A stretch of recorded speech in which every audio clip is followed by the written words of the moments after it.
और मैं दरमियान में अभी वो वर्ल्ड कप की हिस्ट्री से पहले बता दूं, फिलिस्तीन और वो जंग चल रहा, क्या कहते हैं, इजराइल का।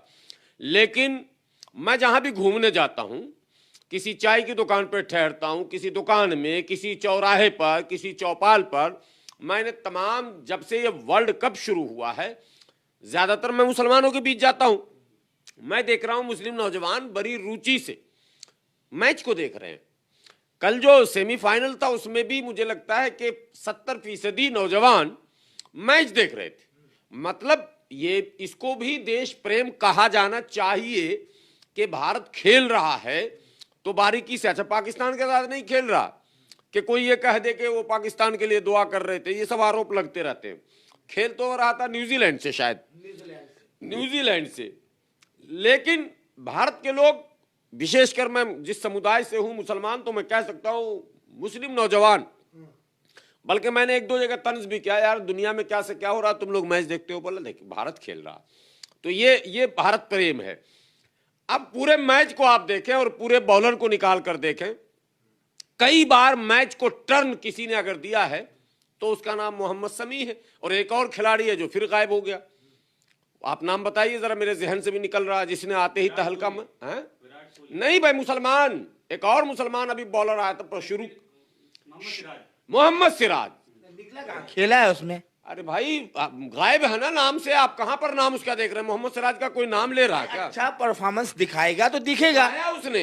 उसने दिखाया, मोहम्मद सिराज ने भी दिखाया और मोहम्मद शमी ने भी दिखाया। और कल के मैच की बात मैं बता दूं आपको, कल की मैच अगर वाकई मोहम्मद शमी अगर अपने फॉर्म में न होता, आते ही उसने जो विकेट चटकाना शुरू किया, 2 विकेट लिए, मैच मुड़ जाता, भारत के हाथ से निकल जाता। ये दावे के साथ कहता हूं। आप अखबार की सुर्खियां लगा रहे हैं, राजस्थान पत्रिका लिखता है कि विराट और पता नहीं एक और की दो हैं, वो श्रेयस, उसके शतक से भारत जीता। श्रेयस अय्यर, तो अय्यर के शतक से और विराट के शतक से जीता, ये लिखकर कहीं ना कहीं मोहम्मद शमी के उस सारे कारनामे पर सीधे सीधे पानी फेरा गया। या मोहम्मद शमी ही नहीं, मैं कहता हूं उन बॉलरों का भी अपमान है। मैच बैट्समैन और बॉलर और फील्डिंग करने वाले तीनों की अपनी अपनी भूमिका होती है। अच्छी फील्डिंग अगर होगी तो भी मैच काबू में होता है, अच्छी बॉलिंग होगी सधी हुई तो भी मैच काबू में होगा, और बैट्समैन अगर टिके रहेंगे तो भी मैच काबू में होगा। तो बैट्समैन, बैटिंग लाइन भारत का हमेशा अच्छा रहा। मैच भारत जो है, भारत के हारने के मैच के अगर आप डिटेल लेंगे तो बैटिंग लाइन से नहीं हारा कभी भी, बॉलर से हारता है। बैटिंग लाइन लगभग भारत का जब भी आप देखेंगे तो एवरेज बहुत अच्छा रहा दुनिया के दूसरे टीमों से। लेकिन मौलाना किसमें इसमें एतराज करने की बात होती नहीं। नहीं सुनिए, नहीं विराट कोहली हो, श्रेयस अय्यर हो, अगर उन्होंने शतक मारा, तारीफ हो रही है, तो इसमें आपत्ति क्या है? अगर देखिए टीम का हिस्सा तो वो लोग भी है ना। मैं उसकी तारीफ का विरोध नहीं कर रहा हूं, लेकिन आपने साहब मोहम्मद शमी को छोड़ जो दिया, उसका नाम तक नहीं है पूरे उस अखबार में, उसकी तस्वीर नहीं है। और दूसरे अखबारों में तो है ना, एक अखबार में नहीं है, तो इसमें कौन सी 4-5 अखबारों में जो प्रमुख अखबार हैं, उन अखबारों ने मोहम्मद शमी को किनारे कर दिया, और टीवी चैनलों ने भी मोहम्मद शमी के नाम को लेने से बचने की कोशिश की, जबकि 7 विकेट लिया, समझिए पूरी टीम को उसी ने आउट किया। ये भी आप कहिए, अरे 9-10 विकेट का तो खेल ही है, और असल खेल 7 ही विकेट का होता है। 5 विकेट गिरने के बाद सामने वाली टीम का मनोबल टूट जाता है। आप बिल्कुल खेल के पैटर्न को समझिए। क्रिकेट वो खेल है जिसमें कोई बॉलर आया और आते ही अगर ने उसने 2-3 विकेट चिटका दिया तो सामने वाली टीम पर मनोवैज्ञानिक प्रेशर, बाद में साइकोलॉजिकल प्रेशर होता है। मौलाना कोई भी इस चीज को जो है झुटला नहीं सकता है कि बहुत ही शानदार जो है गेंदबाजी की है मोहम्मद शमी ने। जब भी मैन ऑफ द मैच मिला है टीवी चैनलों में, बिल्कुल उनको जो है उनका स्वागत हो रहा है। एक अखबार, एक चैनल वाले नहीं दिखा रहे उसमें। मैं भारत के लोगों पर तो नहीं आरोप लगाया, मैंने इसमें हिंदू मुस्लिम की तो बात नहीं कही, लेकिन जो वह भारत की तंजीमें हैं, भारत में जो कथित तौर पर कुछ तंजीमें हैं जो हिंदुत्व के नाम पर बनी हैं और जो खास करके मुसलमानों के किरदार को हमेशा गलत कर अंदाज में पेश करती हैं, मैं उनकी बात कर रहा हूं। मोदी जी तो तारीफ करते हैं ना, ट्वीट करते हैं मोदी जी, मोहम्मद शमी को बिल्कुल अप्रिशिएट करते हैं। अच्छा, मोदी जी ने बधाई अगर दी है तो मोदी जी को हम पुनः बधाई देते हैं कि उन्होंने सबका साथ कहा है, तो शायद मोहम्मद शमी को बधाई दी है। अरे भाई, अच्छी गेंदबाजी की है, मैन ऑफ द मैच है, 7 विकेटें ली है, तो क्यों ना तारीफ करें? अखबार वाले के पेट में क्यों दर्द हो, ये तो मैं पूछ रहा हूँ आपसे। आप बड़ी तारीफ किए जा रहे हैं, लगता है अखबार वालों से आप भी मिले हुए, उसी ग्रुप के आप भी पत्रकार हैं साहब।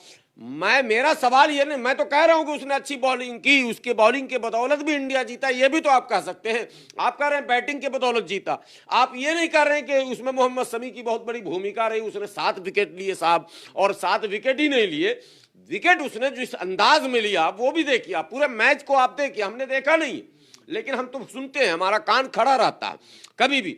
तो जिस अंदाज में, जिस स्टाइल में, जिस जगह पर, जिस मुहाने पर, क्रिकेट में एक मुहाना होता है, एक स्टेज होता है, जिस स्टेज में आप विकेट लेते हैं, जहां से उसके दिग्गज बैट्समैन पवेलियन जाते हैं, जब दिग्गज बैट्समैन पवेलियन जाता है ना, तो वो टीम ही नहीं, उस टीम के सपोर्टर के चेहरे को देखेंगे ना, तो वो चेहरा भी आपको बिल्कुल उतरा हुआ दिखेगा। लेकिन नरेंद्र मोदी जी कह तो रहे हैं ना, जनरेशन से याद रखेंगे मोहम्मद शमी की बॉलिंग को, इससे बड़ी बात नहीं, ये प्रधानमंत्री जी, आने वाली नस्लें याद रखेगी। अरे भाई, प्रधानमंत्री जी का मैंने जिक्र कहाँ कर रहा हूँ, प्रधानमंत्री जी को तो मैं बधाई दे रहा हूँ कि उन्होंने बड़ी अच्छी बात कही, सबका।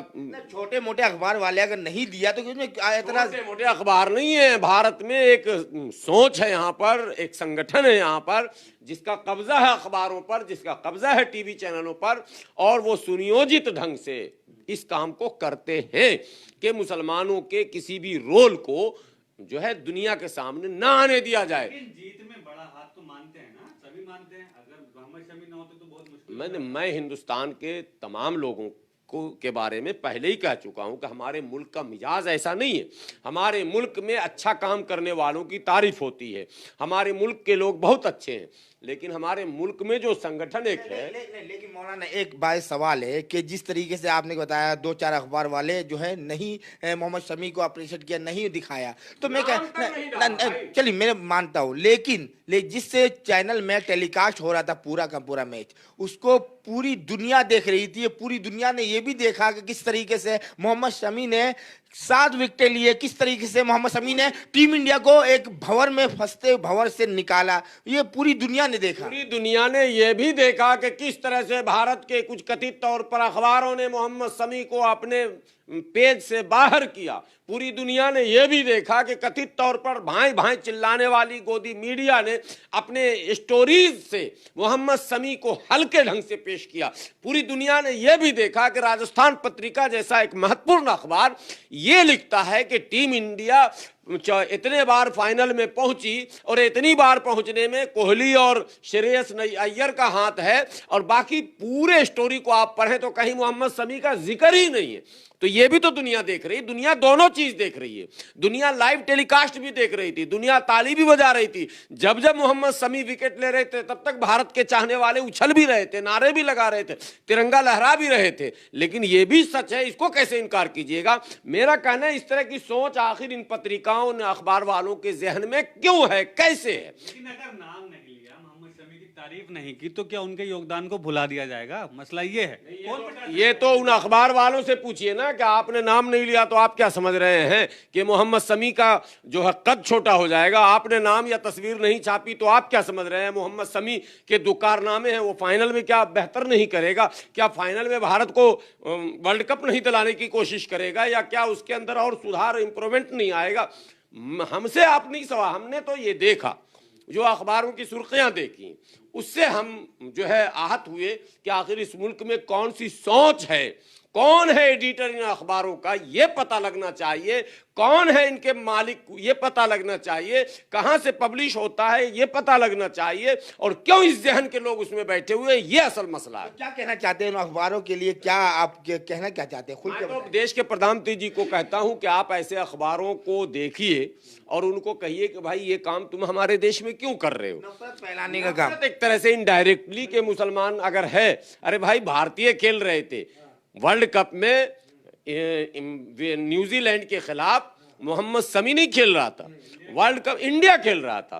तो इंडिया खेल रहा था और इंडिया के जितने भी टीम मेंबर थे वो सब जो है ये सोचकर उतरे थे कि ये मैच जीतना, और जो सोचकर ही उतरा जाता है मैच जीतने का, तो सबको श्रेय जाता है, लेकिन जिसकी बड़ी भूमिका उसका नाम ज्यादा होता है। तो बड़ी भूमिका, इससे बड़ी भूमिका क्या हो सकती है कि कोई एक मैच में रन कम देकर 7 विकेट ले ले, सभी सधाई बॉलिंग करे और विपक्षी टीम को बिल्कुल खड़बड़ा कर रख दे, लड़खड़ा कर रख दे, और उसके बाद भी आप साहब उसका नाम नहीं छापेंगे। ये जांच का विषय है कि कौन सी सोच है यहाँ भारत में जो इस तरह। तो विराट कोहली का भी है ना, विराट कोहली की आपने देखा होगा सेंचुरी हुई, शेर अय्यर की भी सेंचुरी हुई। तो इंसाफ की बात आप बताइए कि जिस स्टेज पर ये मैच था, अगर मोहम्मद शमी वाकई विकेट लेना शुरू नहीं करता तो ये मैच इंडिया जीत जाता क्या? इंसाफ से बताइए। भारत के जितने लोग लाइव देख रहे होंगे उनको अब मेरी बात याद आएगी कि ये कोई नहीं कह रहा था, श्योरिटी नहीं थी। इंसाफ की बात रही तो मोहम्मद शमी ने बिल्कुल बेहतरीन गेंदबाजी की, ये तो इसमें दो राय नहीं है। लेकिन जहां तक 300 के आंकड़े के करीब ये न्यूजीलैंड की टीम पहुंच चुकी थी, और वहीं पर जो अगर शतक नहीं मारता विराट कोहली तो इंडिया आसानी से हार जाती। इस बात को भी आप एक्सेप्ट कीजिए। नहीं, कौन नहीं एक्सेप्ट कर रहा साहब? विराट कोहली को कौन छोटा खिलाड़ी कह रहा? विराट कोहली के कद को कौन छोटा कर रहा? विराट कोहली तो महान बल्लेबाज है, लेकिन सबसे ज्यादा शतक उनके। अरे मैं कह रहा हूं वो तो तेंदुलकर भगवान जो है क्रिकेट का, उनका रिकॉर्ड तोड़ा है। मैं कह रहा हूं कि विराट कोहली के किसी भी कारनामे को कोई कभी नकार ही नहीं सकता। विराट कोहली को भी भारत रत्न मिलना चाहिए, बिल्कुल। शमी को मैं यही तो कह रहा हूं कि जब विराट कोहली के महानतम बल्लेबाज होने का हमको गर्व है, तो हमको मोहम्मद शमी के महानतम बॉलर होने का भी गर्व होना चाहिए। कोई अगर विकेट कीपर है और वो अगर बड़ा एक्सपर्ट है, तो आपको आज बता दूं मैच में 25% जो भूमिका है वो विकेट कीपर का होता है। विकेट कीपर स्टंप करता है, विकेट कीपर कैच लेता है, माने ऑफ और लेग कट का सब ज्यादा निगरानी जो है, सब ज्यादा वो सबसे ज्यादा जिम्मेदारी होती है। अब आप मान लीजिए कि कीपिंग किसी ने की और अच्छी की, और आपने पूरे मैच जीतने के बाद उसका नाम नहीं लिया, तो विकेट कीपर का अपमान है। सबसे ज्यादा रिस्क भी है वो जो जगह है ना विकेट कीपर का, हकीकत में सबसे ज्यादा रिस्क है लाइफ का। तमाम माने सुरक्षा का उपकरणों के बाद भी खतरा उसी के ऊपर है, और वो बैट्समैन के 3 कदम पीछे खड़ा है, और उसने कई स्टंप भी किए, कई कैच भी लिए, नो बॉल वाइड बॉल नहीं जाने दिया, और आप उस एवरेज को भूल जाएं अगर मैच में, भाई उसकी भी भूमिका। तो मेरा कहना है कि जब कोई इस पर लिखे या कोई इस पर बोले, तो वो उस पूरी टीम के उन तमाम योगदान का बखान करे, इंसाफ के साथ, ईमानदारी के साथ। मौलाना एक बात है कि आज जो है सेमीफाइनल है और एडन गार्डन कोलकाता में, जिस तरीके से ऑस्ट्रेलिया और साउथ अफ्रीका के दरमियान है, जो भी टीम जीतेगी ना, जस्ट जो हाँ, तो इंडिया ऑस्ट्रेलिया का मुकाबला होगा। तो आप क्या कहना चाहेंगे टीम इंडिया की जीत के लिए? जीतेगा इंडिया, शक दे इंडिया नहीं जीतेगा इंडिया, और इंशाअल्लाह जीतेगा। और ये मैच देखिए, कुछ चीजें जो है ना पहले से असर दिखाती हैं, और वो असर दिखने लगा है। इंडिया जिस तेजी से टर्न होकर बढ़ा और बढ़ता रहा, बढ़ता गया, और अब जब सेमीफाइनल में वो पूरी तरह से बेहतरीन जीत के साथ आगे आ गया, फाइनल में पहुंच गया, तो चाहे ऑस्ट्रेलिया उसके सामने आए या साउथ अफ्रीका, फर्क नहीं पड़ता, नहीं फर्क पड़ता है। और ऐसा कुछ नहीं है कि इससे पहले टीम इंडिया ने फाइनल न जीता हो। सारे रिकॉर्ड हैं हमारे पास, और खिलाड़ियों का पूरा सीरीज है हमारे पास। ऐसा नहीं कि हमारे पास बैट्समैन नहीं है, बॉलर नहीं है, या फील्डिंग करने वाले लोग नहीं है, सब कुछ है। इंशाअल्लाह ये मैच, इस बार का वर्ल्ड कप भारत में खेला गया है, भारत में ही कप रहेगा। टीम इंडिया को क्या दुआएं देना चाहेंगे? नहीं, दुआ तो सारा मुल्क कह रहा है, अब तो सारे मुल्क के लोग यही कह रहे हैं, बस हम कप देखना चाहते हैं। कोहली फाइनल का हीरो आप किसे देख रहे हैं? नहीं, हीरो तो फाइनल के दिन जो अच्छा खेलेगा, लेकिन कप तो कप्तान के हाथ में रहेगा। तो सबका सपना यह है कि भाई कप कप्तान के हाथ में हो, और उस कप को लेकर वो बेचारा एक बार चमके, और पूरे भारत के लोग उछलें, कूदें, नाचें, गाएं, खुशी मनाएं। क्योंकि स्पोर्ट्स एक पार्ट है जिंदगी का, और कभी भी आपके बच्चे जीतते हैं, जो जितनी खुशी होती है वैसे ही मुल्क जीतता है तो भी उतनी ही खुशी होती है। ये है कई मौलाना, बहुत अच्छी बात। नहीं, मुल्क जीतता है तो भी उतनी ही खुशी होती है। मेरा बच्चा खेल रहा होता अगर उसमें, तो बच्चे के जीत की खुशी शायद मुल्क के जीत की खुशी से बड़ी नहीं हो सकती। बच्चा एक बार उसका परफॉर्मेंस खराब हो जाएगा कोई बात नहीं, लेकिन हमारा मुल्क अगर जीत गया तो पूरे चौक चौराहे पर, गलियों में, गांव में, आप चौपालों में, गांव के मोहल्लों में देखेंगे। आप फाइनल के दिन देख लेना, आप तो रिपोर्टर हो, आप तो करते हो, आप देखना तमाम चौक चौराहों पर सारे नौजवान टकटकी लगाकर देखेंगे। और एक एक माने चौवा और छक्का जो आप देखते हैं, और या एक एक विकेट पर इंडिया के पक्ष में जो कुछ होगा उसकी एक्टिविटी का असर उनके चेहरे पर आपको दिखेगा। उनका चेहरा किस तरह से खिलता चला जाएगा वो आप देख लेना। ये है मुल्क की मोहब्बत। चलिए, बहुत शुक्रिया। टीम इंडिया के लिए दुआ करें कि फाइनल जो है टीम इंडिया जीते और कप जो है भारत के हो। बहुत बहुत शुक्रिया। कमेंट करके बताएं दर्शकों। जय हिंद, जय भारत।